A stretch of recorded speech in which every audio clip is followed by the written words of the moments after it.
Well, good morning, everybody. It's terrific to be here with you. Welcome, and it's great to see you here in person. It feels a bit funny, really, coming back into some sort of normalcy, but it's great, I've got to say. The last Investor Day that we had, which some of you may have been at, was back in June 2019, so it's been a while. If you remember, that day was at a couple of our very, very good plants, one in Rose Hill, where we have a terrific asphalt plant, and you'll hear more about that in a minute, and also at Auburn at our train facility. But we haven't done it since then. So it's great to get back, and very pleased that you could come along. We've got quite a few people, I believe, also coming in through video, so it's a well taken up Investor Day. Now, Michael's been through the agenda, and I think you're in for an interesting day and very, very worthwhile, hopefully. My great hope is that by the end of the day, if you don't already have this view, I hope you get to the same spot that I'm at, and that is that Downer really is one of Australia's and New Zealand's great companies. And I say that for a few reasons, and you'll see it all today. We have a very impressive operation, 160 years of history. Right, so we didn't come in, we're not fly-by-nighters. We've been here for a long time. We're the largest engineering and integrated services provider across Australia and New Zealand. We're number one in most of our markets, and you'll see a lot more detail on that today. We're Australia and New Zealand based and led. Very important in today's environment. We're the fourth largest employer in New Zealand, and also the fourth largest private sector employer in Australia. And to top it off, most importantly, we're a very good citizen. We do care about how we go about our business. And again, you'll see that today. You're going to hear from a group of what I think are a very, very, very impressive group of business leaders. And you'll see that they have a great level of passion for the businesses that they have. We go through presentations and we organise those and they put it all up on the screens. I think sometimes it would be better if we just got these people to stand up and just talk ad lib about their businesses, and you would see how passionate and how much they know about what they do. Anyway, you're in for a very good day. Oh, let's get that off quickly. Here we go. Righto. Now, this I often consider to be the most important slide of the day, and this is the way we think and make decisions at Downer. And it's a very common narrative. Well, it's not a very common narrative, it is the common narrative, right? This is what we use to link our people and our businesses. And to go through it very quickly, our purpose is to create and sustain the modern environment by building trusted relationships with our customers, and we promise to work closely with our customers to help them succeed using leading insights and solutions. So you can see we are a very customer-centric business, and a couple of important points that I would want to put to you here today is that we are all about building trusted relationships with our customers. It's very important to us. That is what we do. People will not give us business unless they trust us, because we are very, very important to their delivery of their services to their customers. We have a lot to do with our customers' customers, so if we can't build that trust, we're nowhere. The second part of this, which is really important, is that we care about our customers' success. And that's the first order interest for us. We know that if our customers are successful, ultimately we will be successful, but it's in that order, right? Not the other way around. And of course, we've got our pillars: safety, delivery, relationships, thought leadership, and you're going to hear all about that as we roll through the presentations today. And the way we try and describe this for anyone coming into the business, we say, well, if you arrive at work in the morning and you've got a question about how you go about your business, how you're going to make a particular decision, pull this out and have a look at it, right? Think through your issue and you'll come to the right conclusions. Right, so we'll move on now, just a little bit of history. where have we come from? What strategic journey have we been on through urban services? And I'll take you to the left-hand graph, or the left-hand side of the graph there in 2010. What shape were we? What were we in? It was really shaped around roads, rail, mining-based construction, and contract mining. That was the way that the mix of the business was, very centred on mining in particular. In 2021, we've exited contract mining, almost. We've certainly exited mining-based construction. And we've added facilities and utilities as key elements of the business. And we started the urban services journey back in 2014. In fact, whilst we didn't call it urban services, this is exactly what we're about. We were driving to adjust the business and the portfolio mix at that time. And in 2014 was the initial move with Tanix bringing a utilities aspect into the business. And you can see in 2015 we've got that 15%, which is utilities. Now, interestingly, in 2015, right, it's a great year to look back on just what's the change of the business. In 2015, 21% of our revenue was mining, contract mining. 50% of the EBIT was contract mining. And you look today, in post-divestment, there'll be no contract mining, largely in roads, rail, utilities, facilities, and asset services. And we think that's the right mix, and we'll talk about why as we go through today. A little bit more on the detail.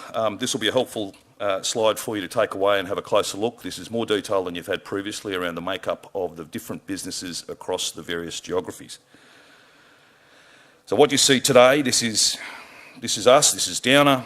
You see a focused government services business, diversified across its technical streams. You see it up here, and you're going to hear a lot more about those very shortly.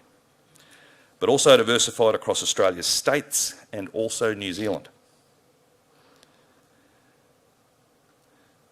The thing that you can see here is that our New Zealand business is almost a smaller replica of Australia. Right, and Steve Colleen, when he speaks later on this afternoon, will be able to take you through that. Now, there are some differences very much in the positioning of New Zealand than there is in Australia, but in terms of the technical attributes, it's largely similar. But an interesting slide for you to take away and reflect on later. And we move to work in hand. 36.3 billion, these are December numbers. And you can see the work in hand by service line. I'm not going to go into the detail of that. You can see it. You can see the way that it's changed. But importantly, our customer base is 90% government. Now, not a bad place to be, can I just say right now. They're spending a lot of money in the future. I'm going to go through that in a minute. Right? And they also pay their bills on time. Right? This is a very good customer base to have. This is federal government, it's state government, it's local government, and it's regulated industries. So how does our work in hand look as a profile going forward? And the reason I put this up is because we're a business interested in long-term relationships. We're chasing long-term contracts. The work in hand profile shows that. You can see on the right-hand side, that's 2026 plus. Now, if we were a construction company, everything would be in 21, 22, and we'd have a bit in 23. That's it. Right? We are not those businesses. We're very different. We're a services business, long-term positions in our markets.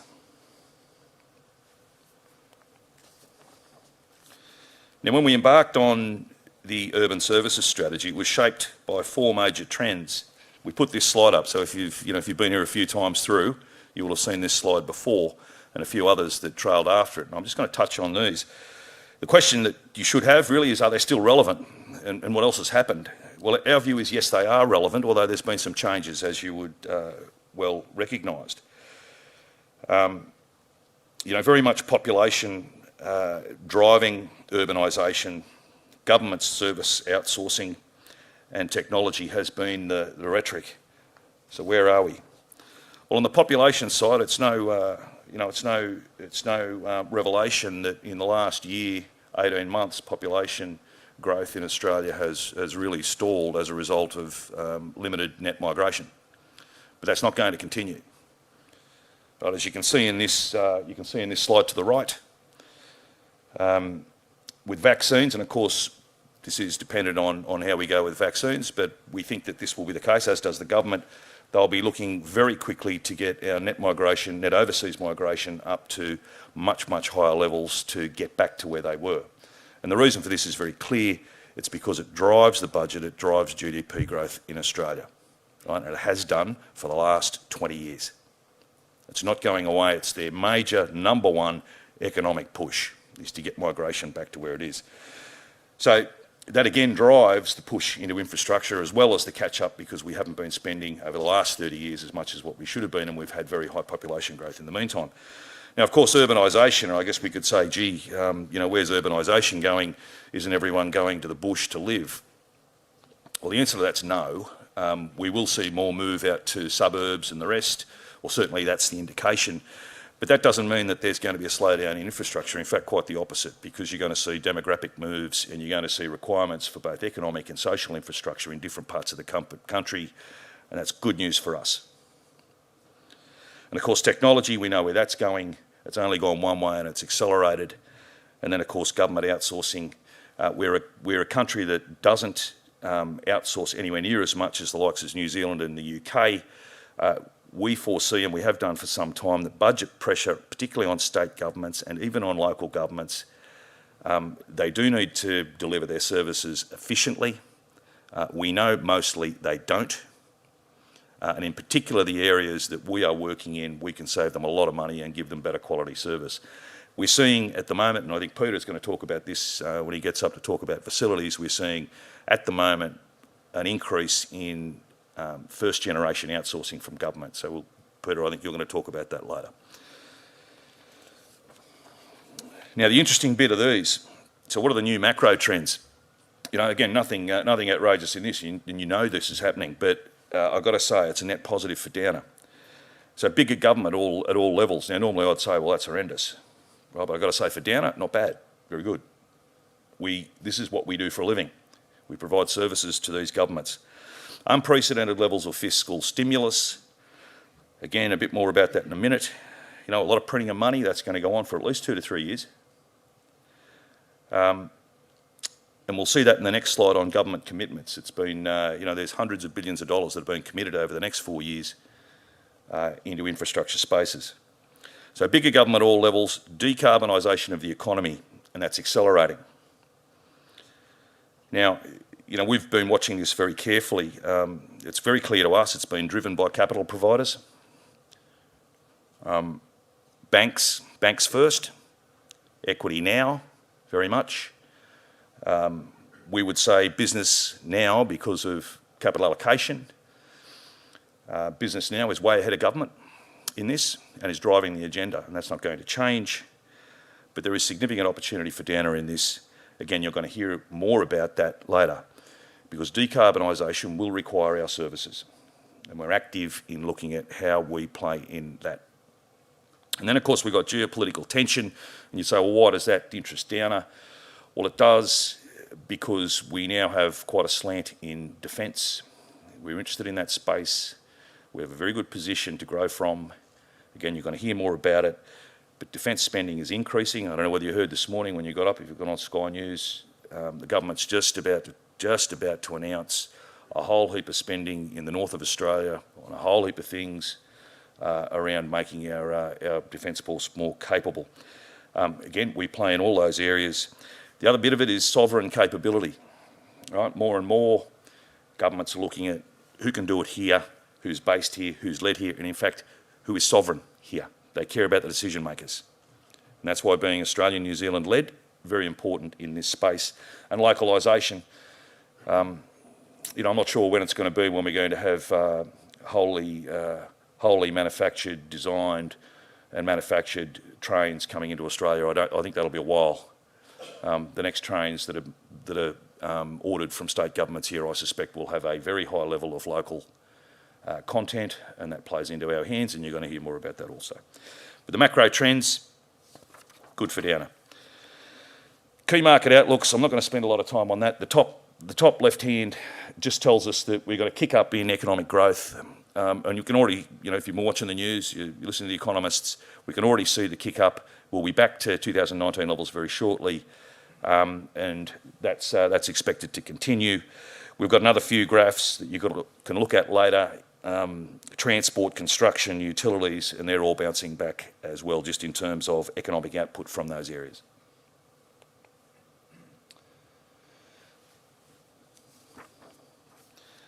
So on this left-hand graph, the one with the blue and the grey bars, that is tallying up state and territory allocated infrastructure spend over the next 4 years, 225 billion, right? That's what's been allocated. There's a bit more work for them to do before it's allocated, before it's budgeted, but that's allocated, right? So you can see the intent. This is what we do again. 26% increase from pre-COVID. 60 billion in transport and communications. Again, right down our alley. Roads accounts for 2/3 of that 60 billion over the next 4 years, and of course we're big in roads. The graphs on the right, kilometres of major new road by completion date, that's the top one. And then the second one is square metres of major new office facilities by completion date. Right, these are coming out of Deloitte Access Economics. What was interesting to us from a facilities point of view is that they're expecting a bucket load of facilities to come on deck between now and 2025. Now, you would say, well, gee, that's a bit interesting given what we've seen with working from home, etc. But that's still what's expected to be coming on, and it's going to be driving more work. Right, moving on now to capital management, back onto Downer, the portfolio. What can you expect? Well, we spoke at the half year about how we're going to manage here, so a few of those things just to reiterate. We're going to manage our business for the maintenance of the BBB Fitch rating, very important to us for access to capital internationally. We're going to manage our net debt within 2 to 2.5 times EBITDA. We're looking to increase our dividend payout ratio over time to 60 to 70%, a bit more like what you would see internationally for service companies. You would have seen last night, or at least this morning, that we announced a buyback of somewhere near $400 million, about 70 million shares over the course of the next periods. Importantly, no major refinancing required over the next 24 months. And capital and covenant headroom with that will allow us growth, either organically or in bolt-ons, across those range of parameters. Just touching very quickly on the on-market buyback. So launched today, on-market buyback, we believe is the most, it is the most EPS accretive option for shareholders. We had a few other things to think about, but we think that's the right call. Of course, the numbers of shares will depend on the share price levels and other capital requirements. Leverage will comfortably sit within the target range of 2 to 2.5 times net debt to EBITDA. We will have a headroom for strategic M&A, and Downer will purchase a maximum of 10% of shares on issue. So just on cash generation, what you'll get out of today is that I think you will understand that this business is a diversified and resilient cash earning business. And we get that from working in critical services, unable to be turned off for the most part. Right? You just can't turn the things off that we do. So we see more COVID lockdowns, we see more issues around that. You can't turn us off, or a lot of what you do in society and the way you live stops. Right? It can't be done. So it's a very positive place for us to be. Given the issues that we've had to deal with, and we've had to deal with a lot, We are, and you can be certain that we're a very agile and robust business with very good risk systems and a strong business model. We expect, as a result of all of that, that we should be achieving 90 to 100% of normalised EBITDA cash conversion. And we also, in our view and from our modelling, suggest that after the exit of mining and also laundries, that we should not see any net reduction through the cycle in free cash flow. And I say that because of the level of capex that was used in those businesses. So you make the cash flow, you spend it. You know, from a valuation point of view, I don't think it makes much difference.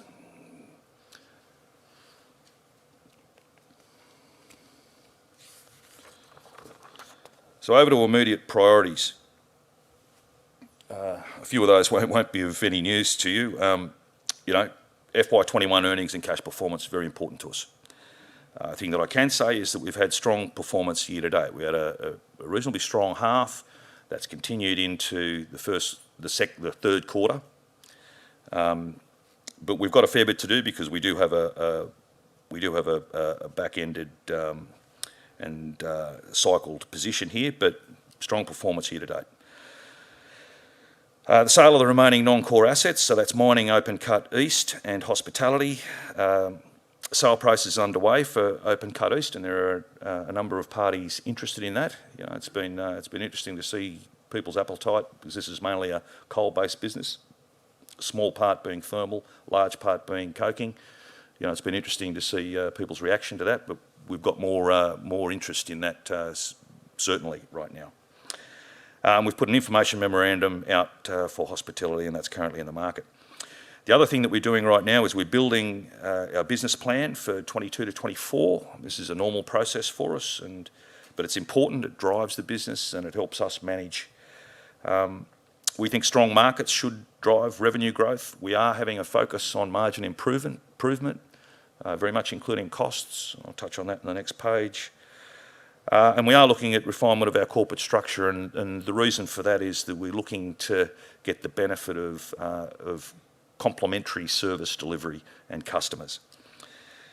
The last on this page is very important to us, and that's the implementation of the Downer Standard. You know, this is all about consistency of delivery and quality. And I'm very pleased to say that we've achieved a single certification of quality systems. That may not mean much to you, but a business that has as many parts to the business as we have and has grown up through acquisition with lots of different management systems, we are now certified, single certification in the ISO, and that's a major achievement and terrific. The next thing that I've put down there is we will be focusing now on driving the organisation to meet ISO 27001, very, very important standard, right? And this is all about information security. So you're hearing it here. We are going to be pushing for that. It will take at least 18 months. This is difficult, but very, very important. And if you're not hearing this out of your other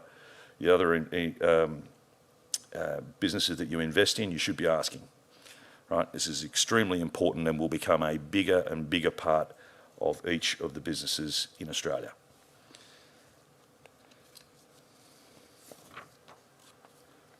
So continuing on with immediate priorities, you know, we are looking for growth. We think there's paths organically here. Taking advantage of the increased government spend, which we've talked a lot about already, margin improvement, and by that, delivery execution, right? Being better at what we do, right? Not all of the jobs go to plan, not all of the jobs hit the margins that we bid, and some lose money. If we can get better at that. And also utilising our market position. You'll see today that we have strong market positions across a whole range of the things that we do. Are we pricing accordingly? Right, so that's important for us. Investment in technology, and I've touched on that, so cyber resilience, production facilities, and you'll hear a bit more about that again today, and workforce management. You know, we've got a lot of employees, and managing that workforce efficiently is very important to us. Brand development. Being a government business, we're going to spend a lot more time at this. We historically have been a business that has been tender box driven in many parts of our business, not all, but we're going to turn that around and drive much harder at the relationship driven side of this, because we know how governments do spend money. We think we can do much better in a brand position here. And of course, acquisitions, we think there are opportunities for bolt-ons, particularly in the defence area, but also strengthening the value chain in existing markets, which has been an area where we have, in fact, over the last couple of years, been driving hard on bolt-on acquisitions. So I'm going to stop there. You can see that we are very busy, right? There's a lot on, but so there should be, because the markets are very strong for us. And the challenge for us is to make sure that we can take advantage of them. You're going to hear today from some really committed and very good senior executives from Downer. You haven't had a chance to talk to them for a couple of years, so please take the time to listen intently, and you'll get to ask questions. Thanks. Back to you, Julie.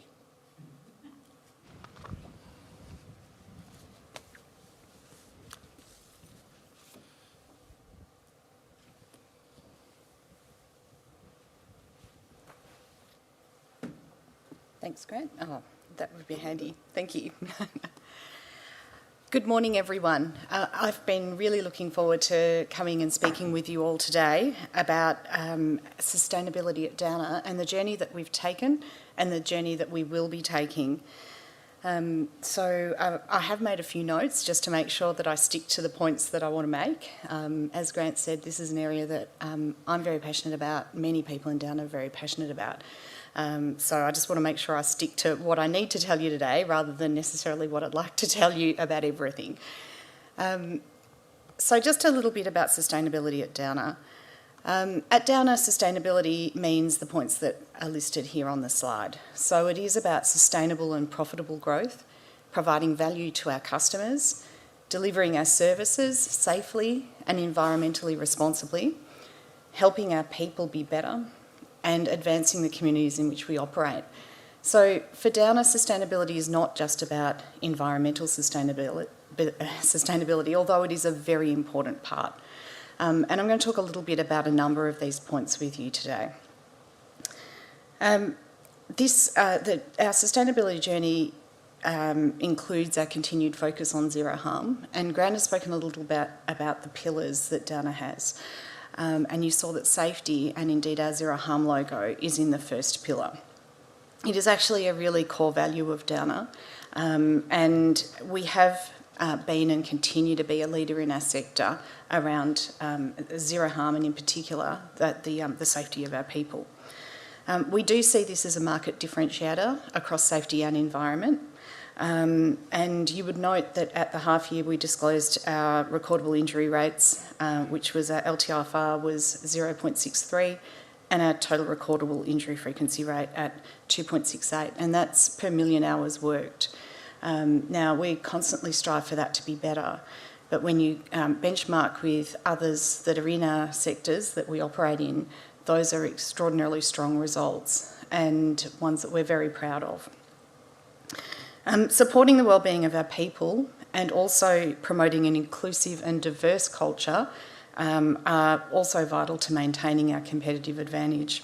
And I'll talk a little about those today as I go through this slide. The first one that I'd like to touch on is mental health.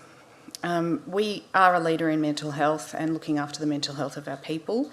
In 2008, in fact, we decided that we'd like to change the conversation around mental health in the business and try to reduce the stigma attached to mental health, and to empower our people to work together and to use strategies to support their wellbeing and also that of their workmates. So we wanted to encourage the conversation in our workforce for where people may not necessarily be travelling well.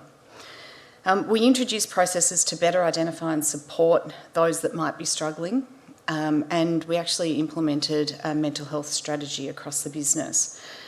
As a core offering to that strategy, each month we provide training for our people, and that training's in an accredited mental health program. It's accredited by Mental Health First Aid Australia. Downer has achieved gold level accreditation, and that's across the business from Mental Health First Aid Australia, and we are the only company that was given permission to train that module remotely during COVID-19 restrictions. So others are limited to delivering that module face-to-face. We were given permission to deliver it via Microsoft Teams and other technological innovations that we've been using.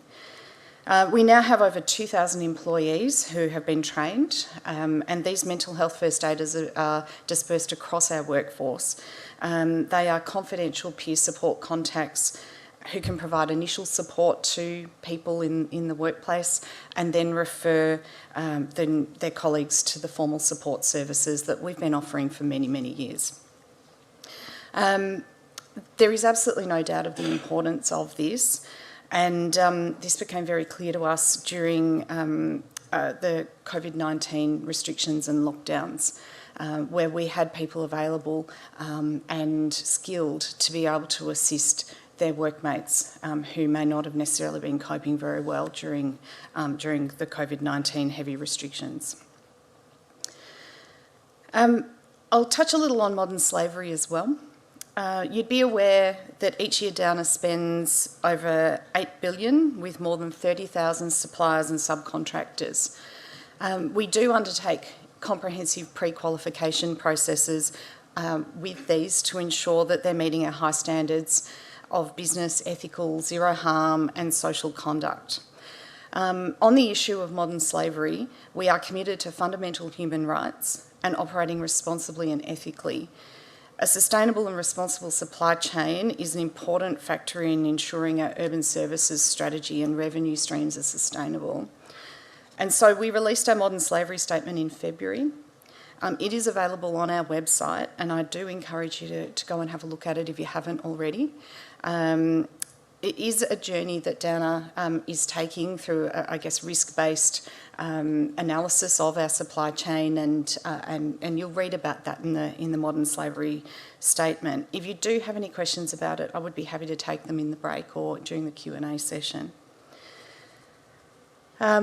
And the final point on this slide is around our sustainability performance, and hopefully all of you are well familiar with the sustainability report. This is a report that I and my team are very proud of. It's something that we've been responsible for delivering for a long time now, and we do continue to strive to maintain a leadership position in the disclosures we're making in our sustainability report.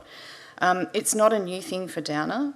Our first sustainability report was produced in around 2009, so we've been doing this for many, many years.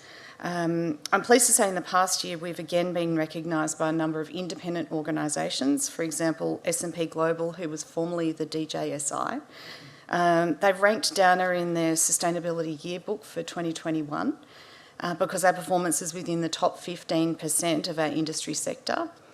We're also awarded Industry Mover status, and that's for the company with the strongest year-on-year score improvement in our industry. So those are a pretty impressive recognition that we've been given, and we're striving to continue to achieve these accolades in our future reports. As a result, look, we do review the material issues that we cover in the sustainability report regularly. You will have read about our materiality assessment in the report because we disclosed that. We wanted to continue to focus on those issues that matter the most to all of our stakeholders, and those are internal and external to the business, as well as investors, shareholders, customers, and sometimes even those that don't invest with us. We seek the opinion of those. The last time we did an independent review of our material issues was in 2019, and we have just completed another review this year to make sure that our sustainability report that we will be providing this year continues to focus on those issues that are the most material. Now that review includes feedback which was from surveys as well as interviews, and some of you may have been interviewed in that process, and it definitely does include feedback from our investors. I'll go to the next slide. I want to spend probably the rest of my time today talking to you about climate resilience and decarbonisation, because I know that it's topical, and you're probably most interested in this. The key point that I want to make up front is that we are committed to reducing our direct emissions profile, and we are well positioned to contribute to Australia and New Zealand's energy transition. And Grant has spoken a little about that, and I'd like to speak a little bit more about that today. So our urban services strategy delivers many benefits, including a move to lower capital intensive and lower carbon activities. Now this supports our climate change resilience and decarbonisation pathway. Downer's leveraging our understanding of the ESG megatrends and key material sustainability issues that I just spoke about earlier to drive innovation and to identify new sources of growth and revenue for our business. It includes the way that we've pivoted our portfolio through the urban services business to position ourselves as a provider of choice to clients with services that are set to thrive in a low carbon future. So you will recall in the 2019 annual report, we identified our future risks and opportunities arising from the transition to a low carbon economy, and we disclosed our TCFD scenario analysis. So we've spoken a number of times in prior annual reports and sustainability reports about how we were responding to the TCFD, and in 2019 we went through those risks and opportunities. And I've summarised some of those on the slide, and also brought forward some things that have been emerging since 2019 as well. And so you can see that the identified risks on the left are absolutely outweighed by our identified opportunities. And in the journey that we've been taking around urban services that Grant spoke about earlier, you can see that some of those risks, for example, the exposure to thermal coal contracts, is minimising as we progress through our urban services strategy. And you can actually see also there's one of the risks is also an opportunity to us, which is to changing design and construction requirements that are required as part of governments responding to potential extreme weather events. So with our analysis, we tested the resilience of Downer's strategy regarding plausible climate futures that considered possible physical, socio-economic and political changes. In each scenario, Downer's strategy was found to be resilient and well-positioned. So it also affirmed that we were well placed to provide products and services to our customers that will continue to contribute to a low carbon future. And I've got some slides as we move forward that sort of explain this a little bit more. Our analysis highlighted that there's considerable opportunities for Downer that outweigh the identified risks, and these will also assist in lower cost capital increased margins, which Grant has discussed already. There's a couple of points in the opportunities that I would like to expand on just slightly today. And you'll see the first point around the existing capabilities to service new and adjacent markets. While we're doing a lot to reduce our own greenhouse gas emissions, we recognise that we can also help our customers to reduce their emissions. This certainly applies to our asset services business, which has close relationships with customers in the oil and gas and power generation and industrial sectors. So Downer has recently joined the Australian Hydrogen Council, and we're working with our customers to explore the full range of carbon reduction opportunities. You're going to hear more about that today from Pat Burke, and you'll hear a lot about the interesting work we're doing in this area. So I'll leave the rest of that for Pat. The other one I'd like to touch on is our focus on the circular economy. It's driving growth in new emerging markets as well as driving efficiencies within Downer. We're committed to reducing our environmental impacts of the products that we provide to our customers and continue to understand that the life cycle of our products is important, and we need to ensure that their impact on the natural environment is minimised where possible. So today you will hear from our road services business, from Dante Cremasco, They are making a major contribution in this area using reclaimed asphalt as well as waste materials when they maintain roads in Australia and also in our New Zealand operations. In addition to our roads business, we also are mindful about this when we're doing our work with rolling stock. And I can speak more about that in the Q&As or in the break about the EPD that we developed for our rolling stock. And the last point on this slide that I'll go through is Grant mentioned earlier the sale of our mining and laundries business. This will not only substantially contribute to, or at least reduce the group's capital expenditure, it will also support our decarbonisation pathway by significantly reducing our greenhouse gas emissions. Specifically, the sale of these businesses will reduce our Scope 1 and 2 emissions by 35%, or by approximately 206,000 tonnes of carbon dioxide equivalent. So all of this is in addition to Downer actively monitoring and measuring and implementing energy and greenhouse gas emission reductions across our business for over a decade. And you will have seen those disclosures in the reports that we make about those in our sustainability reports. So Downer has a history of a focus on sustainability, energy efficiency and decarbonisation as far back as 2008. And this little diagram, I won't speak to all of it, you can read it yourselves.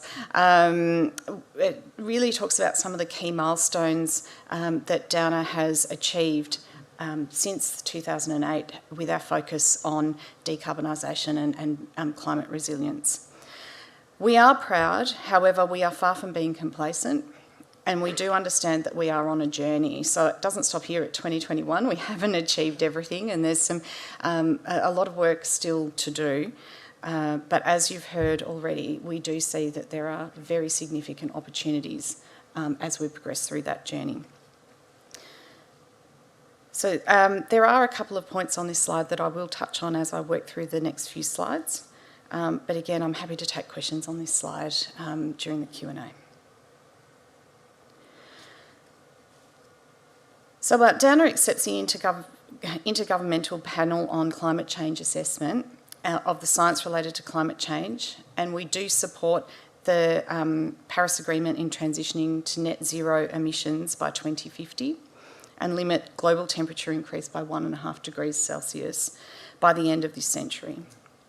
So consistent with this, Downer on the 23rd of March registered our commitment with the Science Based Target Initiative. We're one of 14 of the 29 Australian companies who have registered a 1.5 degree business ambition pathway. So that's a significant milestone for us this year. I've already mentioned that we are well positioned to contribute to Australia and New Zealand's energy transition. We are focused on a range of initiatives to ensure that we meet our commitment to reduce our Scope 1 and 2 greenhouse gas emissions by 45 to 50% by 2035 and net zero by 2050. We've got a clear pathway to net zero by 2050, which aligns with our urban services strategy. The 6 key focused areas are listed here on the slide, and the final 2 slides of my presentation will go a little bit into a little bit more detail about our pathway, the journey that we will take and the business opportunities we see across the broader economy. So I won't read through those, I'll move on to the next slide. Okay, again, a little bit of a busy slide, but hopefully it is easy to understand. So really what this pathway is explaining to you is on the top line is the activities that Downer will take to reduce our Scope 1 and 2 emissions.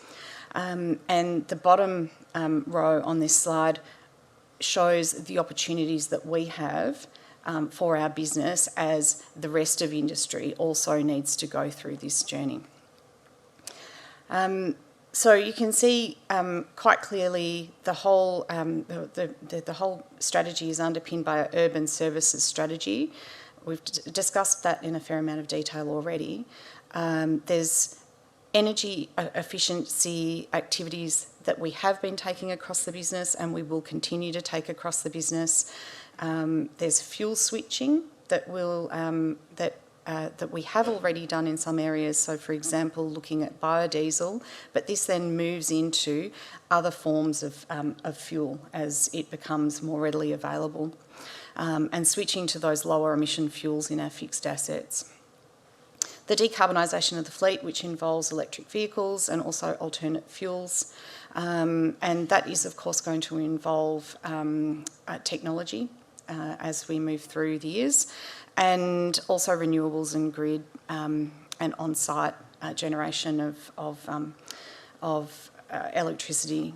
So increased uptake of renewables both on and off grid. So those are the activities that we need to take. The activities that show Downer's role also shows the opportunities that we have. Now, all of this has been described to a level of detail previously in our sustainability reports, and we will be providing a more detailed disclosure around this in this year's sustainability report. And you may ask, what about Scope 3? For those that watch the SBTI commitments. Well, definitely as part of our SBTI commitment, we do have a target for Scope 3 emissions. And you can see, much like the previous slide, the top row describes the activities that we see that we are contributing to, that we need to do for our own work and our own products. And the bottom row describes how we can contribute to that of our customers. Again, I won't read through all of it, it's a detailed slide. But again, I'm more than happy to take questions on it. I've clicked one too more. There's too many. There's just one thing I'd like to say before I wrap up today. As it is an Investor Day, I do want to remind you that in December last year we successfully completed the refinancing of the group's debt platform with a $1.4 billion syndicated sustainability-linked loan facility. The sustainability aspect of the facility involves KPIs that relate to Downer's long-term greenhouse gas emission reductions commitment, which is for us to be net zero by 2050, as mentioned previously, and also conducting cultural awareness training and our mental health and wellbeing training for our people. If these KPIs are satisfied, our borrowing costs will be reduced. So our linked loan demonstrates our maturity and leadership by linking our financial commitments with our sustainability strategy. And I'm pleased to say that this facility has received several awards. In February, Kanga News selected Downer as winner of the 2020 Australian Syndicated Loan Detail of the Year. And last year, the Asia Pacific Loan Markets Association awarded Downer the Syndicated Green Sustainable Deal of 2020. So thank you very much, everyone, for the opportunity to speak to you about all of this. I hope it's added some colour and light to some of the information that we provide for you in our public disclosures. And I'll now hand back to Michael Sharp. Great. Well, thanks very much, Julie. So now what we're going to do, before we go to the transport section, I'm going to allow about, we've got about 10 minutes of Q&A for Grant and Michael and Julie. So there's going to be some handheld mics because obviously we'll do Q&A where we can through the day. Who would like to raise their hand, maybe identify yourself, and just say who you are and ask the question of whoever you like. Thank you. Andrei Mironenko, Alfinity Investment Management. Just a question on your climate ambition. Could you talk a bit through the magnitude of your Scope 3 versus Scope 1 and 2 emissions? What is your Scope 3 target, and what are the links between the targets and executive remuneration? Thanks. Oh, okay. I don't know that I can do that. I'd like to take that on notice. I don't have that detail in front of me. But can we come back on that? Yeah, we'll get back to you on that one. John Pertell, I think, had a question. Thanks, Michael. Grant, just reflecting on your commentary regarding government exposure, just be interested in your sort of views on what that means for cash margins and risk in terms of having 90% government. You've obviously given your cash conversion targets there, but would you view government as lower risk given terms and conditions, more alliance work, and also is the is the margin opportunity the same as it is versus the private sector? I mean, generally lower risk does mean lower margin opportunity. So is there any real difference in margin? Just trying to explore what that means. Yeah, I think the first point, John, is that government isn't an easy client. They have expectations that are at least the equivalent of the private sector, and in many cases more, particularly in the things that you've got to do to win government business. But our point here is that the historical strengths of this business do align with government service work, and we have very good positions in those. In some cases, very strong vertical positions, which again you're going to hear about today. The government customers are continuing to spend and will continue to spend, right? So that's sort of the first. They do take a fairer allocation of risk in almost all cases. That doesn't mean that they're easy, quite the opposite, but it does mean that you're able to, as you're negotiating the positions, that you can actually get the allocation of risk that you can manage. And we think that that's better. They pay their bills. Depending on which services, you will have more competition or less competition, and that will dictate, as you would expect, margin and price outcomes. So it's not that different to working in the private sector, but just the size and the type of work that we do, it's very focused in that area, and they're very good customer bases. Very, very good. So we're very lucky. And the cash, yeah. John, and you can see it from the 26 plus split of the work in hand. The balance of that government work that's service based and paid monthly has increased pretty significantly, and so obviously when the majority of your book pays every month versus a construction profile, that leads to better, more consistent cash generation. That's very true. The government customers care that you get paid on time and that your contractors, if you're using subcontractors, get paid on time. So they'll pay you so that you can pay the small guys that might be working for you on different jobs. It makes sense. And just the final one, you've given obviously some commentary around strong trading year to date. Any further colour on which particular divisions are driving that? I think we're pretty pleased with all of our businesses. Even hospitality, right, which has been a very, very difficult market, has been better than we had expected. Right? That doesn't mean that they're making a lot of money, but it means that they're not losing a lot. Right? So we're pretty happy. We're pretty happy all round. And of course, we roll through into the last quarter, which is pretty important to the end of the year. Okay, a question from Scott Ryle. Yep, thank you. Grant, you gave an interesting slide showing the 2010, 15 and 21 pro forma revenue splits. How do you see the split changing over the next, say, 5 to 10 years, please? Just split. I'm not asking for a revenue forecast. Yeah, that's a great question, and I wish I'd like to be able to answer it with a little more definitively than I'm going to be able to. We know that government is going to continue to spend a lot on road and rail. Right? So they were a large proportion of that. They're going to continue to spend on utilities, and frankly, they're going to continue to spend on more social infrastructure like universities, hospitals, etc. So it's hard for me to tell exactly which way it goes, because of course it depends on where we're winning and where we're not winning. But in all of those areas, I think they're all going to be very, very, very a positive outlook for all of them. That's probably the best I can give you at this point. Okay. We could go into the depths of our opportunity pipeline, and I could give you more, but I'm not going there. Okay. And then my lower level question is, could you give me an example of a customer of yours that you're helping with the decarbonisation journey that they are going through, please? Yes, I could, but it'd be much better if you get it from the people that are going to deal with it directly. So I'll make sure that that's answered. It's much better for someone that is much more technical capable than me. No problem. Thank you. That's all I had. Any other questions? Nathan Riley in the middle there, Lan. There's a question around the statement around the free cash flow outlook on a restructured post-divestment basis.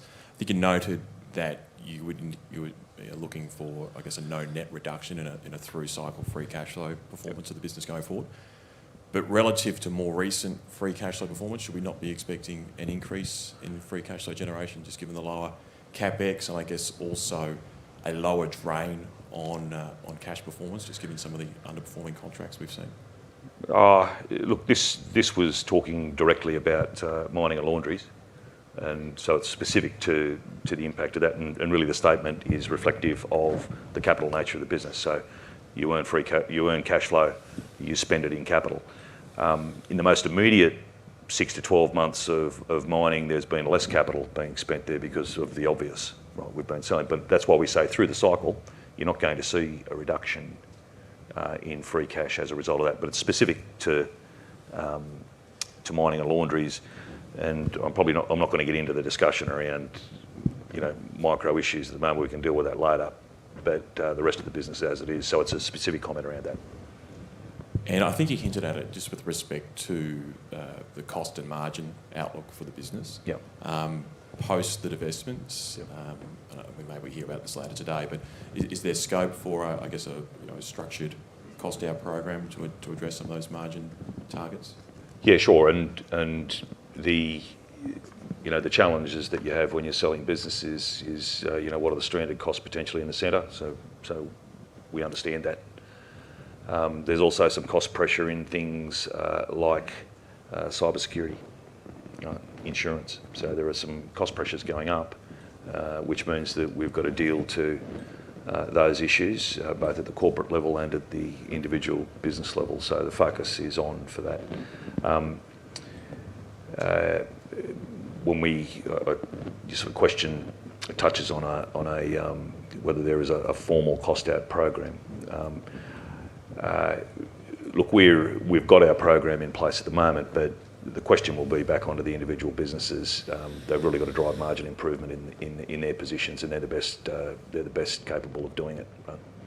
So, but our attention will be to it because it's very important that the stranded costs come out, and that can't happen if we're only relying on at the corporate level. You can't get enough costs out to deal to it, so you've got to deal to it with the business as well. Thank you. Okay, we're going to have opportunities for more Q&A later as we go through the day, so I'll now ask Grant, Michael and Julie to